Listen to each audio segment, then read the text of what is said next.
As I pulled into the driveway, the sun was just starting to sink below the horizon, painting our suburban street in a soft, golden glow. The smell of freshly mowed grass mingled with the delicate scent of jasmine from Lily's garden.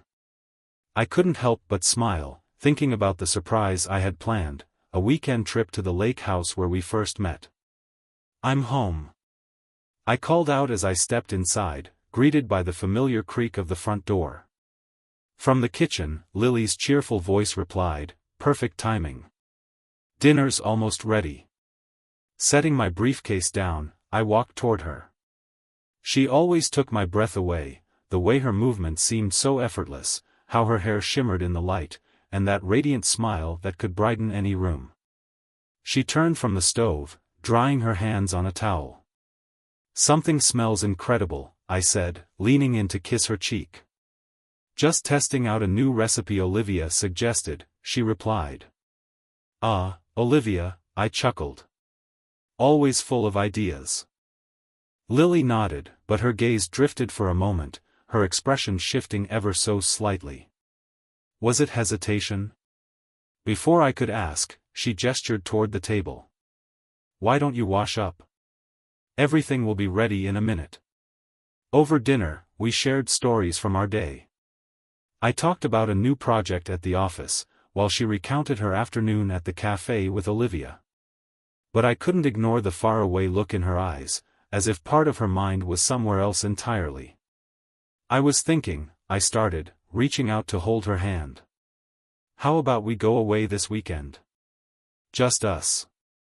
Maybe up to the lake house?" She hesitated, her fingers tracing the rim of her plate. "That sounds wonderful, Adam, but I might already have plans with Olivia." I tried not to let my disappointment show. "You've been spending a lot of time with her lately," I said, keeping my tone light. "Is that an issue?" she asked softly. "Not at all. I just miss you," I admitted. She sighed, meeting my gaze. "Adam, have you ever felt like there's more to life than this?" Her words caught me off guard. "What do you mean?" "We have a great life." "I know," she said, her voice tinged with uncertainty. "It's just.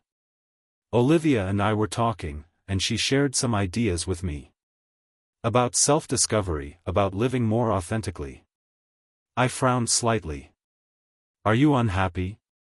"It's not that I'm unhappy," she replied. "I just wonder if there's more out there, things we've never experienced, paths we've never taken." I gave her hand a gentle squeeze. "We can explore those things together. Whatever it is you're curious about, I'm here." She pulled her hand away gently. "I appreciate that, Adam. I really do. But some things, I think, I need to figure out on my own." The weight of her words hung in the air, thick with tension. I didn't know how to respond. Lily had always been the one seeking adventure, but this felt different. "Well," I said finally, forcing a smile. "As long as you're happy."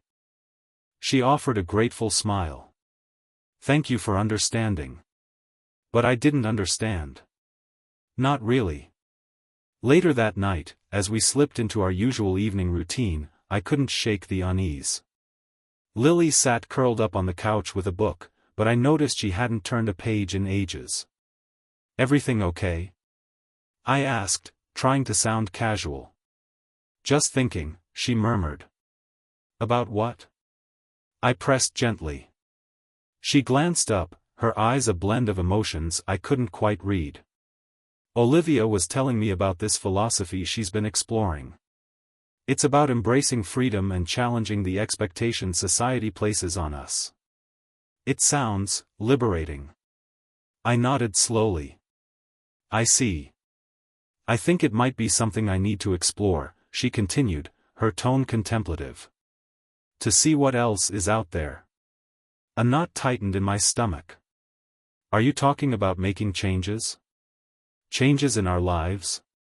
"Maybe," she admitted, her voice barely above a whisper. "I'm not sure yet. I just feel like I need to figure some things out." I took a deep breath, steadying myself. Lily, you know I'm here for you. Whatever you need, I'll support you. She offered a faint smile. I know. You're incredible, Adam. Her words were kind, but they felt distant, almost hollow. The room grew quiet again, an uneasy silence settling over us like a heavy fog.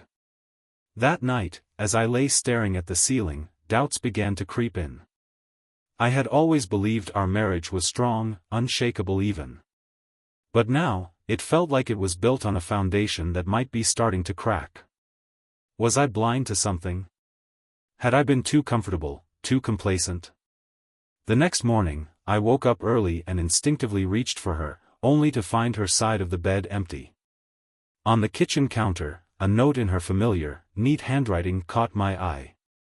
Went for a run to clear my head. See you later. Love, Lily. I stared at the note, trying to decipher the layers beneath her simple words. Her writing betrayed nothing, and I pushed down the growing unease. Maybe I was reading too much into it. Everyone has moments of doubt, don't they?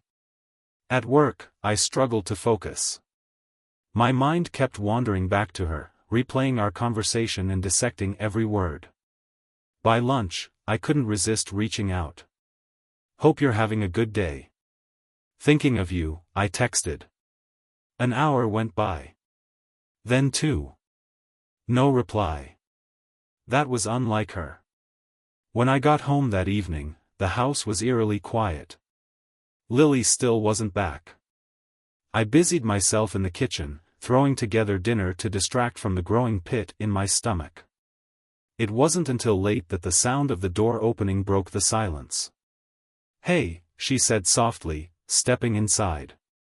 Hey, I replied, relief mixed with worry. I was starting to get concerned. Sorry, she murmured. I lost track of time with Olivia. Again? The word escaped before I could stop it. She looked at me, her eyes narrowing slightly. Yes, again. Is that a problem? I took a deep breath, trying to keep my voice calm. Lily, I'm just worried. You've seemed distant lately. She pressed her fingers to her temples, clearly tired. Adam, please. I don't want to argue. Not tonight, okay? I nodded, not wanting to push her any further away. Okay. We went to bed in silence, lying side by side but feeling miles apart. As I stared into the darkness, unable to sleep, a weight pressed on my chest. Our life, which I had thought was so perfectly aligned, suddenly felt fragile and uncertain. What if the life I believed we both wanted wasn't enough for her anymore? The thought haunted me. The next evening, sunlight poured through the dining room window, painting the table with a soft glow. Lily had gone out of her way to prepare dinner, her signature lasagna, paired with a fresh salad and a bottle of red wine. On the surface, everything seemed perfect, yet the air between us carried a tension that couldn't be ignored. I tried to lighten the mood as we sat down. This looks incredible, Lily. You've really outdone yourself. She gave me a faint smile, one that didn't quite reach her eyes. Thanks, Adam. I thought it might be nice to make tonight a little special, Lily said softly as we started eating. We exchanged stories from our day, me talking about the usual office antics, while she shared updates on a project she was involved in. But something felt off. Her responses were polite, yet distant, as if her mind was elsewhere. The air between us grew heavier with each passing moment, and I couldn't shake the sense that she was leading up to something. Finally, as we finished the meal, she set her fork down and took a deep, deliberate breath. Adam, there's something I've been meaning to talk to you about, she said, her tone serious. A knot tightened in my stomach. Of course, I said, keeping my voice steady. What's on your mind? She hesitated, her fingers idly tracing the rim of her plate. This isn't easy for me to say, but I need to be honest with you. I nodded, bracing myself. Okay, I'm listening. I've been doing a lot of thinking lately. About us. About myself. About what I need to feel whole, she began, her eyes meeting mine with a searching gaze. What are you trying to say, Lily? I asked, my voice steady even as my thoughts spiraled. I love you, Adam. I always will, she said softly. But lately, I've been feeling restless. Like there's something missing. The word restless hit me like a punch to the gut. Missing? I repeated, struggling to keep my emotions in check. I thought we had everything we needed. We do, she said quickly, guilt evident in her voice. It's not about you. It's about me. Olivia's been helping me see things differently. She's introduced me to this idea of exploring who I am outside of the roles I've created for myself. I leaned back, trying to make sense of what she was saying. And what does that mean exactly? She clasped her hands together on the table, her expression somber. It means I need some time to explore other experiences, to figure out what I really want in life. A chill ran down my spine. Other experiences? I asked, my voice taut. Lily, are you talking about stepping away from our marriage? No, she said quickly, shaking her head. Not stepping away. I want to stay married to you, Adam. But I need the freedom to see other people for a little while. Just temporarily. I stared at her, stunned. You're serious? She nodded, her eyes pleading. I know it sounds insane, but it would only be for a couple of months. After that, I'll be ready to settle down completely, to be the best version of myself for you and for us. I couldn't believe what I was hearing. You expect me to just be okay with this? To sit here while you experiment?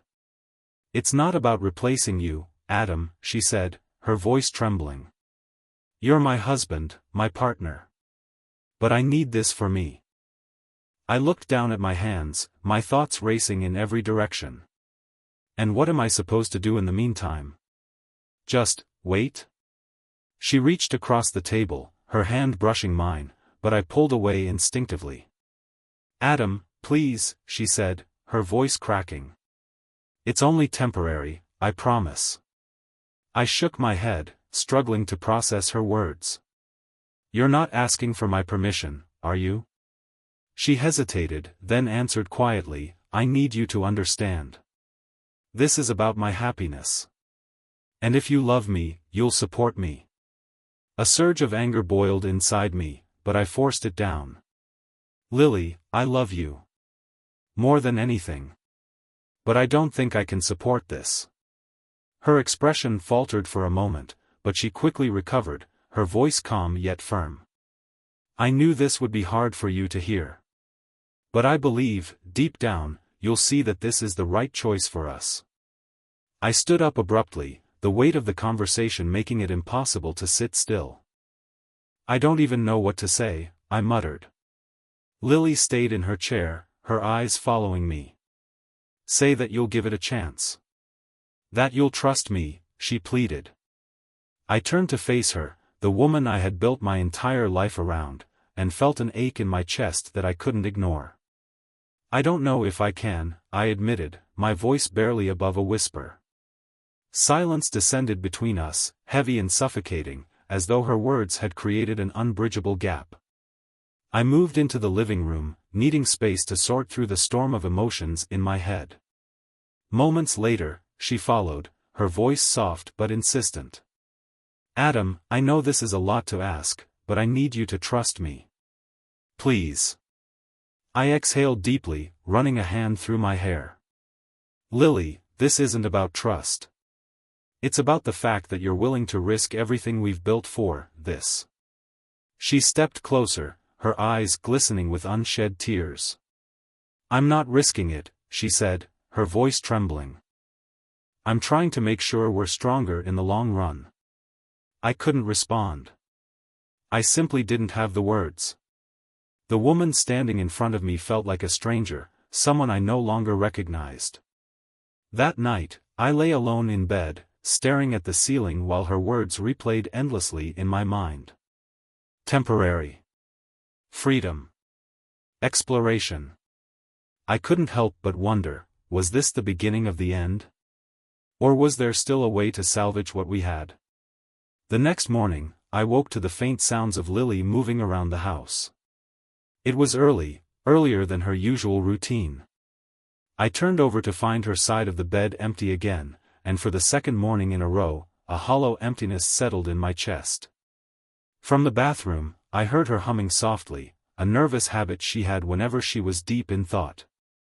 I closed my eyes, trying to will away the ache in my chest, but it lingered like an unwelcome guest. By the time I made my way into the kitchen, she was already dressed. Her hair was styled, her makeup flawless, and she wore a striking new red dress I didn't recognize. For a fleeting moment, I was struck by how radiant she looked, momentarily forgetting the weight in my stomach. "Morning," I said casually, pouring myself a cup of coffee. "Good morning," she replied, her tone bright, though there was an edge to it I couldn't quite place. Was it guilt? Excitement? Big plans today? I asked, though I already knew the answer. "Olivia and I are heading out tonight." "Just a girls' night," she said with a smile that didn't quite reach her eyes. "Right," I muttered, taking a sip of my coffee. I wanted to say more, to press her, but I didn't trust myself to keep the bitterness out of my voice. After a quick breakfast, she grabbed her bag and headed for the door, leaving behind only the faint scent of her perfume and a growing sense of unease. The house felt heavier without her. As I walked back to the bedroom, I glanced at the neatly made bed, her side untouched for hours. The words she'd spoken the night before echoed in my mind, each one cutting deeper than the last. I found myself standing in front of the closet, staring at her neatly hung dresses and my button-down shirts. Her side seemed to expand, suffocating me with its presence. My hand lingered over my clothes before I finally pulled out a suitcase. If she wanted space, I'd give it to her. Packing became a mechanical process. I folded my clothes neatly, separating what I'd need for the guest room from what could stay behind. As I worked, memories surfaced, her nervous laugh on our first date when she spilled wine on her dress, the way her eyes sparkled on our wedding day as she whispered she couldn't wait to spend forever with me. Forever felt like a cruel punchline now. At the nightstand, I opened the drawer and found the watch she'd given me for our anniversary. The inscription read, "To Adam, my forever." I tossed it into the suitcase without a second glance. I couldn't bear to hold on to it. By the evening, I had moved most of my belongings into the guest room. The space was small, functional, and devoid of warmth. The bed felt unfamiliar, and the walls were decorated with a single generic landscape painting I had always disliked. This wasn't my home anymore. It was just a place to sleep. The sound of the front door opening startled me. Lily was home. She walked in with an airy step, but her expression changed when she noticed the empty bedroom. "You moved out," she said, her voice carrying a mix of surprise and something else. Was it disappointment? I leaned against the doorframe of the guest room, arms crossed.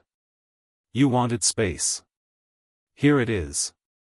Her lips parted like she was about to argue, but no words came. Instead, she glanced away, clutching her purse a little tighter. "I'll be in the living room," she muttered, disappearing down the hall. That night, after she had gone to bed, I sat alone in the guest room, staring blankly at the ceiling. Dinner had been a quiet, strained affair. Neither of us said much, the silence had grown too vast to bridge. I couldn't stop the questions swirling in my mind. Where had she been tonight? Who had she seen? What was she thinking? The image of her in that red dress kept replaying, accompanied by thoughts I didn't want to entertain. I pictured her across town with Olivia at some trendy bar. I imagined the low hum of music, dim lighting, and the laughter of strangers. And in my mind, I saw Lily smiling, her charm pulling people in like a moth to a flame. Then, I saw them, Nick and Jake, the kinds of men Olivia probably introduced her to. I didn't know their faces, but I could imagine the type: smooth talkers, confident, the kind of men who would make Lily feel alive in ways she thought I no longer could. A slow burn of jealousy and pain gnawed at me as the hours dragged on. When she finally returned home, it was late. I heard the rhythmic click of her heels on the hardwood and the soft rustle of her dress as she moved through the house. She paused outside my door. For a moment, I thought she might knock. But she didn't. Instead, her footsteps retreated down the hall, and I heard the door to her bedroom close, a sound that felt like the final nail in the coffin of whatever we once were. Lying in the unfamiliar bed, staring at the unfamiliar ceiling, I came to a painful realization. This wasn't a marriage anymore, it was a waiting game. Lily was chasing something she couldn't define, while I was left behind, wondering if she'd ever come back to me, or if I even wanted her to. The next morning, sunlight filtered through the blinds in the guest room, but it did little to ease the cold ache in my chest. I stared at the ceiling, replaying the events of the past few days. The house, once warm with shared routines and laughter, now felt hollow, each silence emphasizing the growing divide between us. It was time. If Lily needed the freedom she claimed, I wouldn't stand in her way. But I also couldn't stay here, clinging to the fragments of a life she seemed ready to leave behind. Packing the rest of my belongings was surprisingly easy. The sentimental items, wedding photos, anniversary cards, souvenirs from trips, stayed behind. They didn't feel like mine anymore. I focused on the essentials: clothes, toiletries, my laptop, and a few books. Before leaving, I wrote her a note. It wasn't long or emotional, just a few lines to make my stance clear. Lily, you wanted space, and now you have it. I've moved out of the house. When you're ready to have an honest conversation, you know where to find me. Adam. I placed the note on the kitchen counter where she'd see it. As I stood there, staring at the words, a small part of me foolishly hoped she'd walk through the door and beg me to stay. The house stayed silent, and I realized how foolish it had been to hope for something different. By the time Lily returned home, I was already gone. That evening, my phone rang. I let it buzz 3 times before picking up. You moved out, she said, her voice shaky. I did, I replied, keeping my tone even. Why? I paused, choosing my words carefully. Because you made it clear this is what you wanted. I'm giving you the space you asked for.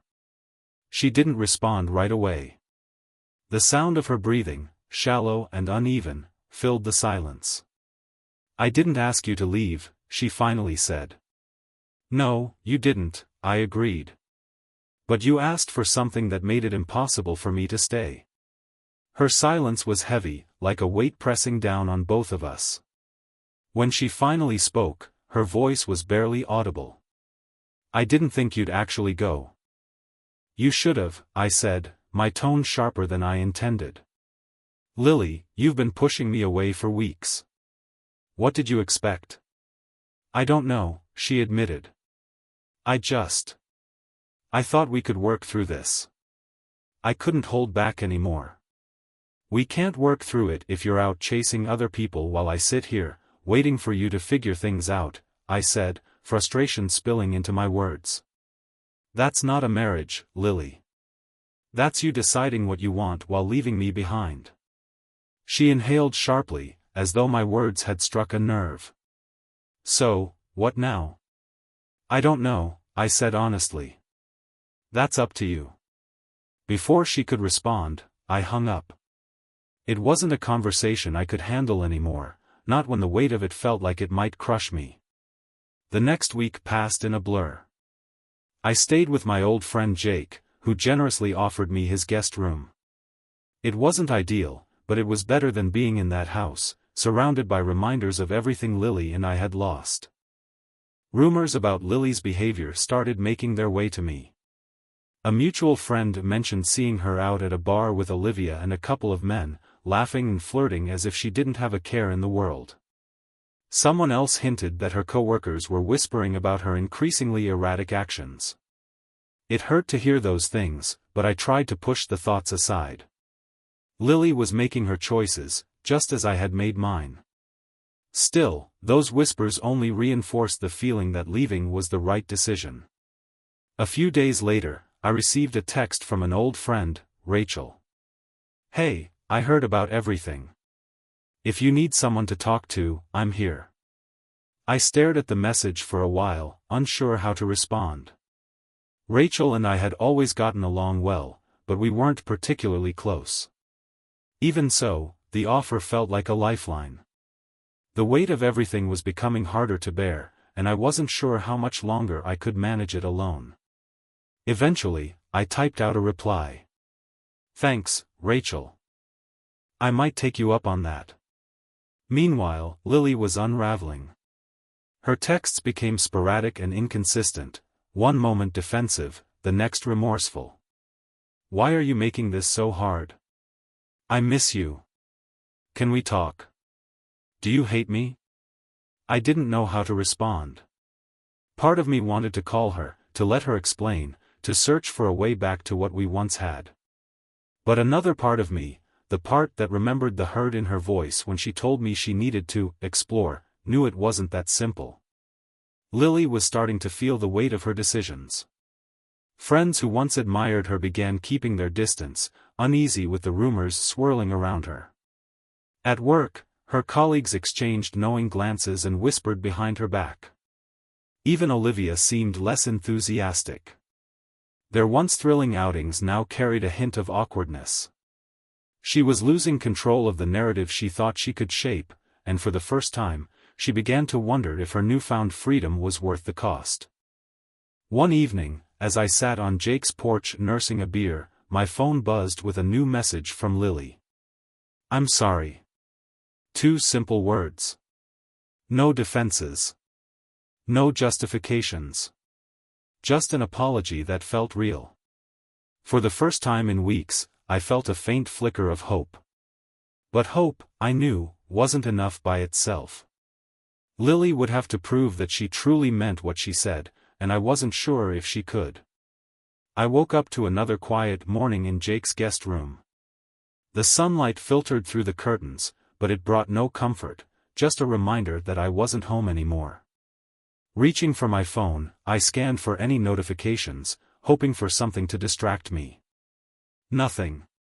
No messages from Lily since her brief "I'm sorry." I couldn't help but wonder if she was even trying or if those 2 words were the extent of her effort. Sitting on Jake's porch with my coffee, I found my mind drifting back to the life we once shared. I replayed the moments that had made me fall in love with her, the sound of her laugh on our honeymoon, the sparkle in her eyes when she surprised me with breakfast in bed on my birthday, the quiet nights spent side by side on the couch, content just being near each other. Those memories now felt distant, like they belonged to a different couple entirely. Across town, Lily sat alone on a park bench, clutching her phone tightly. The usually vibrant park felt subdued. The laughter of children, the chirping birds, even the gentle rustling of leaves, all of it seemed muted and far away. She had spent the past few days trying to make sense of the mess she'd created, but every effort felt hollow.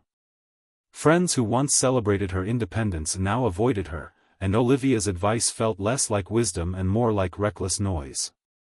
For hours, Lily stared at her phone, debating whether to call me again. But deep down, she knew I wouldn't pick up. Instead, she opened her email app and began to type. Later that evening, as I scrolled through my inbox, her name appeared. My thumb hovered over the email for a moment before I opened it. Subject: I need you to read this. Adam. I don't know where to begin, but I guess the start is as good a place as any. I'm sitting in the park where we used to have picnics, the one where you first told me you loved me. I remember how happy I felt that day, how certain I was that we were meant to be. Somewhere along the way, I lost sight of that. I don't have any excuses for what I've done. I know I've hurt you in ways I can't undo. I know I made you feel like you weren't enough, and that couldn't be further from the truth. You've always been more than enough, Adam. It's me who wasn't enough, for myself, for us. I let my insecurities, and Olivia's influence, cloud my judgment. I thought freedom would fill the emptiness inside me, but all it's done is make me see how much I've lost. I miss you. I miss us. I miss the way you'd hold my hand when we walked, the way you'd laugh at my terrible jokes, the way you looked at me like I was the only person in the world. I realize now that I took all of that for granted. I don't expect you to forgive me, not right away. I don't even know if you can. But I need you to know that I'm sorry. Truly, deeply sorry. For everything. For pushing you away. For making you question your worth. For not realizing sooner how much you mean to me. If there's even a small part of you that thinks we can rebuild what we had, please let me know. I'll do whatever it takes. I'll go to therapy. I'll cut ties with Olivia. I'll prove to you that I'm willing to fight for us. Just tell me there's still a chance. Yours always. Lily. I read the email twice, then a third time. Her words were raw, unguarded, and unlike anything I'd heard from her in months. For the first time since this began, it felt like she truly understood the damage she'd done. But understanding wasn't the same as change. Lily sat in her bedroom, which now felt cavernous and cold without my belongings scattered around. She stared at her laptop screen, watching the sent notification pop up in her email app. The words were out of her hands now, and all she could do was wait. Leaning back against the pillows, silent tears rolled down her cheeks. For the first time in weeks, she allowed herself to feel the weight of her choices. The thrill she had been chasing felt hollow, and the person who once made her feel complete now seemed further away than ever. I didn't respond that night, or the next. My silence wasn't meant to punish her, it was for me. I needed time to decide if her words were sincere or if they were just another attempt to pull me back without real change. Part of me wanted to call her immediately, to tell her I missed her too. But another part of me, the one still tending to the wounds she'd left, held me back. Could I trust her again? Would I ever be able to look at her without questioning whether she'd hurt me all over again? For now, I could only sit with her words, hoping they were the start of something genuine. A brisk evening arrived, and with it came my decision to respond. The silence had gone on long enough, and if there was any chance of moving forward, we needed to face things head-on. Lily's email had been heartfelt, but apologies alone wouldn't fix what was broken. Trust wasn't given, it was earned, and rebuilding it would require more than just words. Sitting in the dimly lit guest room at Jake's house, I opened my laptop. The glow of the screen illuminated the room as I began typing. Subject: moving forward. Lily. I've read your email more times than I can count. I believe you're sorry, and I believe you mean it. But belief doesn't erase what's happened, and it doesn't take away the pain. If there's going to be any chance of rebuilding what we had, it will require time, effort, and unwavering commitment from both of us. I've outlined a few things I need from you if we're going to move forward. These aren't negotiable, and they're not meant to punish you, they're what I need to feel like we have a foundation worth rebuilding. 1. No contact with Olivia. She's been a negative influence on your decisions, and I won't tolerate her involvement in our lives anymore. 2. Therapy, both together and individually. We need professional help to navigate this, and I believe a therapist can guide us through the process. 3. Transparency. No more secrets, no more half-truths. If we're going to rebuild trust, I need to know that I can rely on your honesty completely. If you can agree to these terms, we can meet to discuss the next steps. If you can't, then I think it's best we both move on. I'll wait to hear from you. Adam. I hit send and leaned back in the chair, releasing a breath I hadn't realized I'd been holding. The email wasn't easy to write, but it was necessary. If Lily wanted to fight for us, she needed to know that there were boundaries she couldn't ignore. The next morning, her reply came. Subject, moving forward. Adam. Thank you for responding. I agree to everything you've asked. Olivia is already out of my life. I told her yesterday that I need to focus on my marriage.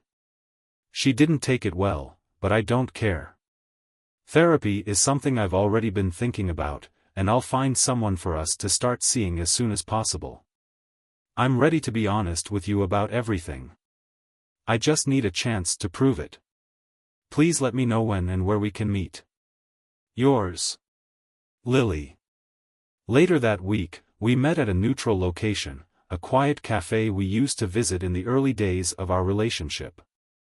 The coffee shop was tucked away downtown, a quiet spot where the hum of the outside world felt distant.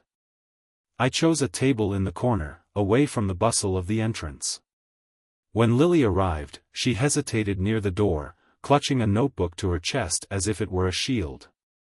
"Hi," she said softly, her voice uncertain as she approached the table.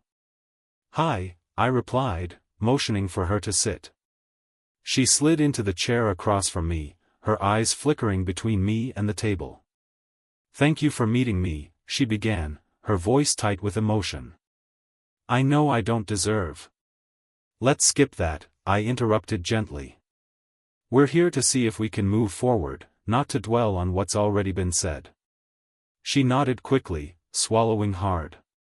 "You're right. I agree with everything in your email. I've already started making changes, and I'm ready to do whatever it takes." I studied her closely, looking for any sign of hesitation or doubt. "Tell me about Olivia," I said. Her expression faltered, but she didn't shy away from the question. I told her we can't be friends anymore. She didn't take it well, said I was weak and that I was letting you control me. Lily paused, her voice steadying. "But I don't care. She's not part of my life anymore." It was a step forward. "And therapy?" "I've already contacted a counselor," she said earnestly. "We can start together as soon as you're ready, and I've scheduled individual sessions for myself too. I need to work on me, Adam." "I see that now." Her willingness to act so quickly caught me by surprise. For the first time in weeks, a faint glimmer of hope began to take shape. "I appreciate that," I said carefully. "But you need to understand something. This isn't going to be easy. I'm still hurt, Lily. I still have doubts. You're going to have to prove to me that I can trust you again, and that's not something that happens overnight." "I know," she said, her voice trembling. "I know it'll take time, and I'm ready for that. I just need the chance to show you." We talked for nearly 2 hours, outlining how we'd move forward. At times, it felt awkward, like we were two strangers trying to navigate an impossible conversation. But there were moments, small, fleeting moments, where I saw glimpses of the woman I had fallen in love with. Those moments gave me enough reason to try. As we left the coffee shop, Lily reached for my hand. I hesitated, the weight of everything between us pulling at me, but I didn't pull away. For now, it was enough. 2 years later, I stood in the doorway of our newly renovated home, watching Lily as she carefully arranged a bouquet of lilies in the vase on the dining table. The house smelled of fresh paint and new beginnings. Everything about it felt different, yet it was still ours, a testament to the work we had put in to rebuild our life together. The past 2 years had been a journey. Therapy was grueling at times, forcing us to face the raw, unfiltered truths of our relationship. There were moments I wanted to throw in the towel, times when the pain felt unbearable. But then there were breakthroughs, moments of clarity that reminded me why I had fallen in love with Lily in the first place. One afternoon, I walked into the living room to find Lily sitting on the couch, our newborn daughter cradled in her arms. The soft coos of our baby filled the space, a stark contrast to the silence that had once consumed our home. We named her Grace, a symbol of the second chance we had given each other, a testament to hope and forgiveness. You've got the magic touch, I said, smiling as Lily swayed gently, humming a tune I didn't recognize. She looked up at me, her eyes shimmering with warmth and gratitude. She's perfect, Lily whispered, her voice thick with emotion. I sat down beside her, placing a hand on her knee. She is. And she's lucky to have you. Lily leaned her head against my shoulder, her voice soft but filled with conviction. Adam, I don't know how to thank you, for everything. For giving me a second chance. For staying, even when it hurt. I let out a deep breath, my gaze falling to Grace's tiny, delicate fingers. It wasn't easy, Lily. There were times I wasn't sure I could do it. But you showed me you were willing to fight for us. That made all the difference. She turned to face me, her expression serious yet tender. I was so lost back then, Adam. I didn't realize how much I was throwing away. You saved me, from myself, from the worst parts of me. I'll never stop being grateful for that. I shook my head gently. You saved yourself. I just gave you the space to figure it out. Later that evening, we hosted a small family gathering to celebrate Grace's arrival. It was the first time our families had come together since the events that nearly tore us apart. The atmosphere had shifted, there was warmth and unity that hadn't been there before. As I watched Lily laughing with my sister and her mother doting over Grace, I felt a profound sense of peace. This was what we had fought for. Every difficult conversation, every tear-filled night, every painful moment, it had all led to this. Toward the end of the evening, Lily found me in the kitchen, elbow deep in soapy water as I washed dishes. She slid her arms around my waist, resting her head against my back. I never imagined we'd get here, she said softly. Neither did I admitted, setting a plate on the drying rack. But I'm glad we did. She stepped around to face me, her hands resting gently on my sides. You've taught me so much, Adam, about love, forgiveness, and strength. I don't deserve you. I cupped her face in my hands, looking into her eyes. Lily, we've both made mistakes. What matters now is what we do from here. And right now, I choose us. Her eyes welled with tears, but she smiled. I choose us too. Always. Later that night, after everyone had gone home and the house had grown quiet again, I found myself sitting alone on the porch, gazing up at the stars. The journey we had taken wasn't perfect, and it hadn't been without scars. But it was ours, and it had made us stronger. When Lily joined me, carrying a sleeping Grace in her arms, I reached out and pulled them close. For the first time in years, I felt whole. And that was enough.